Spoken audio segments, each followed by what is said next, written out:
அனைவருக்கும் அன்பு மிகுந்த வணக்கம்.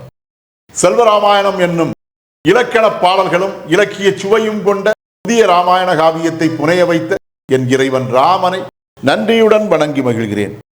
செல்வராமாயணம் பருவம் 3 அயோத்தி பருவம், காலம் 8 பரதன் காலம்.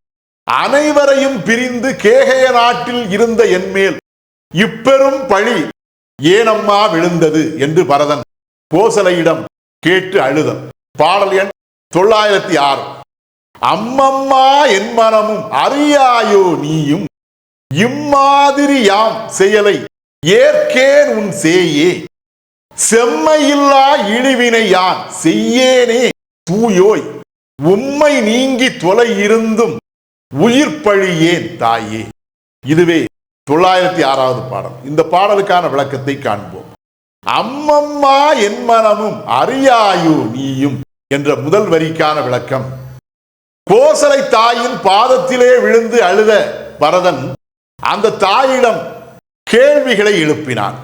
அம்மா, என்னுடைய மனம் எத்தகைய தன்மை கொண்டது என்பதை நீயும் அறியாதவளாய்த்தான் இருக்கிறாயோ, இம்மாதிரி யாம் செயலை ஏற்கேன் உன் சேயே, தமையன் ராமன் ஆள வேண்டிய நாட்டை என் தமையனுக்கு உரிமைப்பட்டதாகிய அந்த ஆட்சி என்கிற அந்த உரிமையை அபகரிக்கும் இந்த மாதிரியான இழிவான செயல்களை பரதனாகிய உன் மகன் எந்த காலத்திலும் ஏற்க மாட்டான் என்பதை அறியாதவளாய் நீயும் இருக்கிறாயோ, செம்மையில்லா இழிவினை யான் செய்யேனே தூயோய்.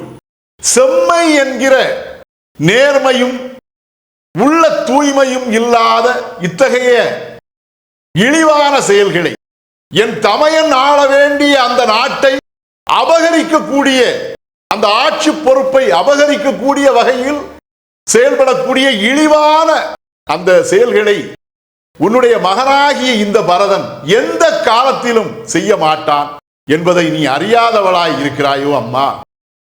தூயவளே, உம்மை நீங்கி தொலை இருந்தும் உயிர் பழியேன் தாயே.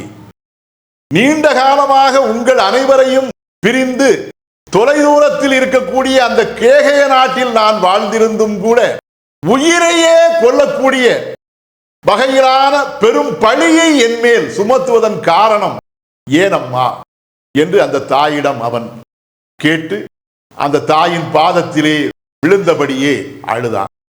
இதுவே 906வது பாடலுக்கான விளக்கம். செல்வராமாயணத்தின் 907வது பாடல் மற்றும் அதன் விளக்கம் ஆகியவற்றை அடுத்த பகுதியில் காண்போம்.